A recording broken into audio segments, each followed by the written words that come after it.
नमस्कार। आज हम डिस्कस करेंगे इंग्लिश के बारे में कि इंग्लिश है क्या। ठीक है, तो जैसा बेसिकली आप जानते हैं कि इंग्लिश क्या है, इंग्लिश लैंग्वेज है। बेसिकली आप लैंग्वेज के नाम से जानते हैं, लेकिन अगर हम इसे डीप जानने की कोशिश करें तो English is the mixture of every language. Her language से मिलकर बना है इंग्लिश।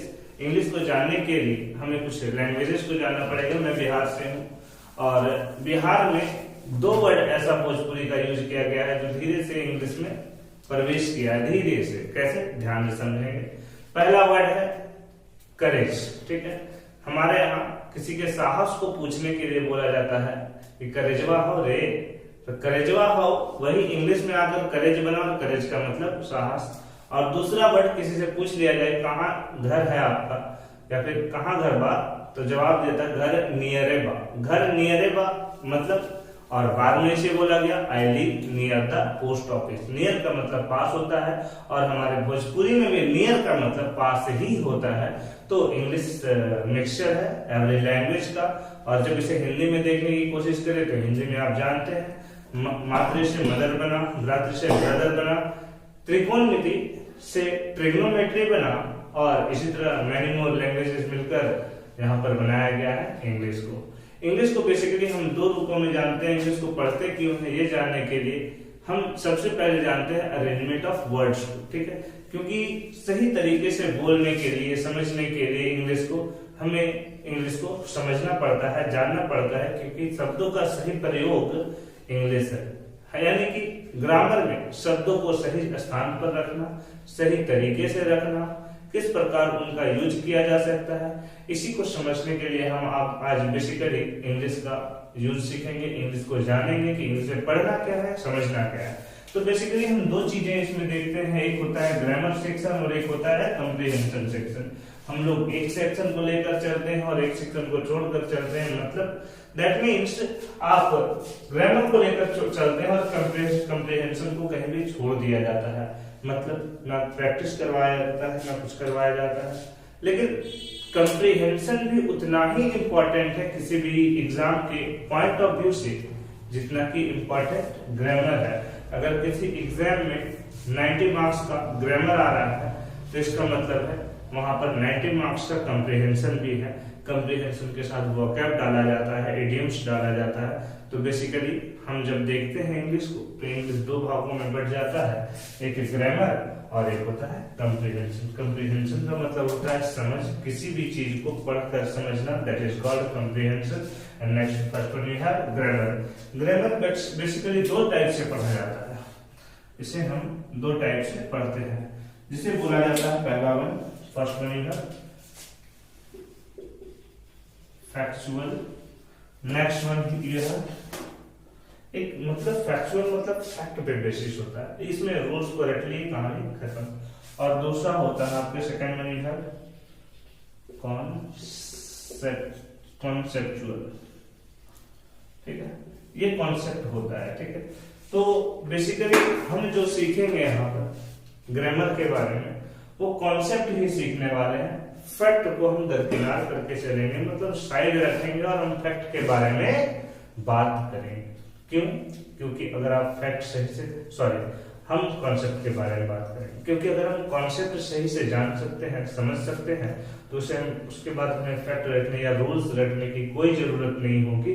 तो इन सब बातों को जानने के लिए हम कुछ पॉइंट्स आपके साथ, मैं कुछ पॉइंट आपके साथ रखना चाहता हूँ।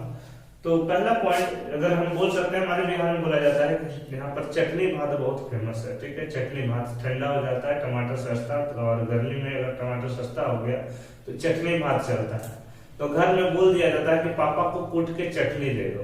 तो ये सेंटेंस का जो अरेंजमेंट हो गया ये आगे पीछे हो गया। पापा को कूट कर चटनी दे दो, अगर पापा को कूट दोगे तो चटनी किसे दोगे? भाई आपको बोलना चाहिए कि टमाटर कूटकर पापा को दो या चटनी बनाकर पापा को दो। आप उल्टा बोल रहे हैं, पापा को कूटकर चटनी दो। बच्चे को उबाल कर दो तो बच्चे को उबाल दोगे तो दूध किसे दोगे? भाई सिंपल सा लॉजिक है कि सेंटेंस का प्रॉपर जो अरेंजमेंट होता है वो सेंटेंस में रखना जरूरी होता है। और सेंटेंस को सही तरीके से सही व्यक्ति के सामने, या सही व्यक्ति का भी होना जरूरी है क्योंकि उसे इंग्लिश आनी चाहिए, तो सही तरीके से सही व्यक्ति के सामने और सही वे में रखना ही क्या कहलाता है, इंग्लिश कहलाता है। और सही तरीके से रखने के लिए जिस टॉपिक का अध्ययन हम करते हैं उसे ग्रामर कहते हैं। लेकिन दूसरा पार्ट आपका एक और बनकर आता है जिसे कंप्रीहेंशन बोलते हैं। कंप्रीहेंशन का मतलब होता है जब सामने वाला आपसे कुछ बोल रहा हो या आप एग्जाम में कुछ पढ़ रहे होते हैं, जैसे पेपर पढ़ रहे हैं आप, उसमें पैसेज आया, क्लोज टेस्ट आया, या फिर अरेंजमेंट आया, सेंटेंस अरेंजमेंट आता है, तो इसको जंबल वर्ड के नाम से जंबल वर्ड के नाम से उसे जाना जाता है, छोटा छोटा वर्ड दिया होता है, लेकिन सेंटेंस अरेंजमेंट आ गया। तो इन सब को अरेंज करने के लिए या समझने के लिए हमें सबसे ज्यादा नीड होती है कंप्रीहेंशन की। क्लोज टेस्ट आता है, सिंगल फिलर आता है, इन सब को जानने के लिए हमें जरूरत होती है कंप्रीहेंशन की। लेकिन आज हम जो आपसे बात करेंगे वो ग्रामर के ऊपर बात करेंगे, ना कि कंप्रीहेंशन के ऊपर। धीरे धीरे हम कंप्रीहेंशन का भी अप्रोच लेकर चलेंगे। पहले मैं शुरू कर रहा हूँ ग्रामर का अप्रोच। ग्रामर के अप्रोच को जानने के लिए बेसिकली हम इंग्लिश का छोटा छोटा सा वर्ड डिस्कस करते हैं, जैसे कि इंग्लिश है क्या, तो अभी मैंने कहा English is the mixture of every language. तो लेकिन सर यहाँ ठीक है, English is the mixture of every language, grammar क्या है?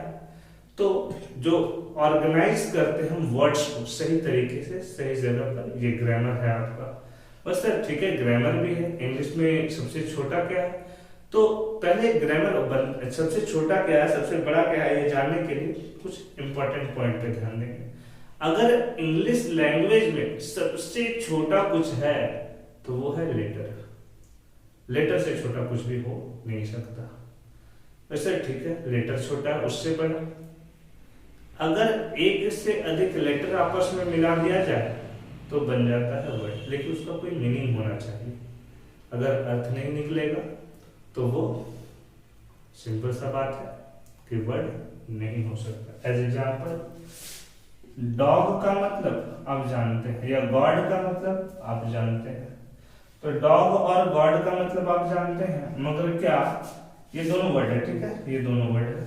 लेकिन क्या आप डी जी ओ इसका मतलब जानते हैं? इसका कोई अर्थ नहीं होता, ये वर्ड नहीं है। तो मतलब अगर एक से अधिक लेटर्स आपस में मिल जाते हैं तो वो कहलाते हैं वर्ड। एक से अधिक वर्ड अगर आपस में मिल जाए, फिर से एक से अधिक वर्ड अगर आपस में मिल जाए तो सेंटेंस का निर्माण होता है।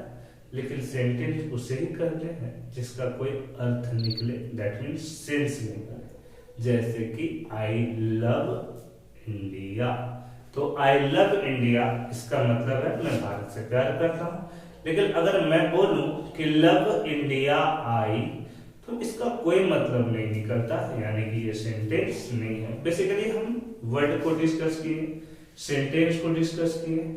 अब एक सेंटेंस में कुछ इंपॉर्टेंट बातें हो सकती हैं, जैसे कि एक सेंटेंस में एक सब्जेक्ट हो सकता है, एक वर्ब हो सकता है, एक ऑब्जेक्ट हो सकता है, और इन तीनों के मिलने से एक पूर्ण रूप से एक सेंटेंस का निर्माण होता है। सब्जेक्ट के मिलने से, वर्ब के मिलने से और ऑब्जेक्ट के मिलने से एक सेंटेंस का निर्माण होता है।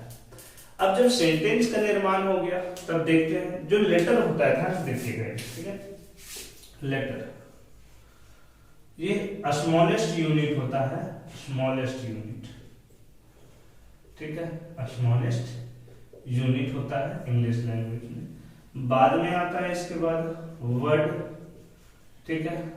वर्ड जो आप जानते हैं, a group of letters with complete meaning. और third one you have sentence, जिसे बोलते हैं लार्जेस्ट यूनिट। अब बोलिए, आपको इंग्लिश टफ लगता है? यहाँ इंग्लिश तीन चीज में खत्म हो रहा है, लेटर, वर्ड और सेंटेंस। और आप रटे हुए हैं इंग्लिश टफ है, इंग्लिश टफ है, कहाँ टफ है? बस इसी को सही तरीके से अरेंज करना अगर हम सीख जाए, इंग्लिश इजी हो जाता है। कुछ बेसिक सी बातें जाननी है। अब क्या जाननी है? तो सर सब्जेक्ट क्या होता है, वर्ब क्या होता है, ऑब्जेक्ट क्या होता है, इन सब बेसिक सी बातों को जान जाए तो इंग्लिश यही तो है। इसके अरेंजमेंट को सीख जाए, यही तो इंग्लिश है। कौन सा वर्ड कहाँ पर रखा जाएगा, यही तो इंग्लिश है। इसके बाद अगर एक पार्ट और लेकर चला जाए तो इंग्लिश में एक छोटी सी बात और सीखनी पड़ती है जिसे बोलते हैं फंक्शनल ग्रामर। ध्यान से समझिएगा, फंक्शनल ग्रामर जो हम अभी पढ़ेंगे वो फंक्शनल ग्रामर पढ़ेंगे कि आपका फंक्शन कहाँ पर किस प्रकार काम करता है। जैसे कि मैं अभी आपको पढ़ा रहा हूँ, मैं शिक्षक हूँ, लेकिन मैं अभी यहीं से निकलकर अगर रोड पर अपने दोस्त के साथ घूम रहा हूँ तो मैं वहां पर किसी का मित्र हूँ। अगर अपने पेरेंट्स के साथ हूँ तो सन, ठीक है, सन और डॉटर, ऐसे डॉक्टर तो नहीं हूँ, सन हूँ, दिख रहा हूँ, ठीक है, तो सन। अगर मैं आपके साथ हो जाऊं तो मैं आपका टीचर हो जाऊंगा। तो जैसे मेरा प्लेस बदल रहा है, मेरा फंक्शन भी बदल रहा है। यहाँ पर है तो टीचर वाला काम कर रहे हैं, जैसे ही रोड पर जा रहे हैं दोस्त वाला काम, जैसे ही घर में जा रहे हैं पापा के बारे में देखा कि फंक्शन का कैसे यूज किया जाता है, फंक्शनल ग्रामर को कैसे यूज किया जाता है, एक एक वर्ड को कैसे अप्रोच में लेते हैं, इन सब चीजों को हमने देखा। अब हम ये डिस्कस करेंगे कि एक सेंटेंस में सब्जेक्ट क्या होता है, ऑब्जेक्ट क्या होता है।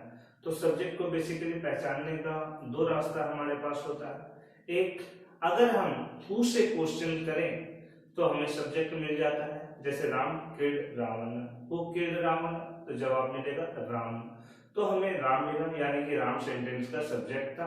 और सेकंड वर्ड जो है plastic is burning, what is burning, तो जवाब मिला प्लास्टिक, तो plastic is burning, what is burning, plastic, यानी कि प्लास्टिक और राम जो था सेंटेंस का सब्जेक्ट था। और इसी तरह हम आगे अप्रोच के लिए बढ़ेंगे, लेकिन नेक्स्ट क्लास में अगर वीडियो पसंद आया हो तो लाइक करें, शेयर करें, सब्सक्राइब करें, और पसंद ना आया हो तो डिसलाइक जरूर करेंगे। लाइक करें या ना करें, डिसलाइक जरूर करें। Thank you.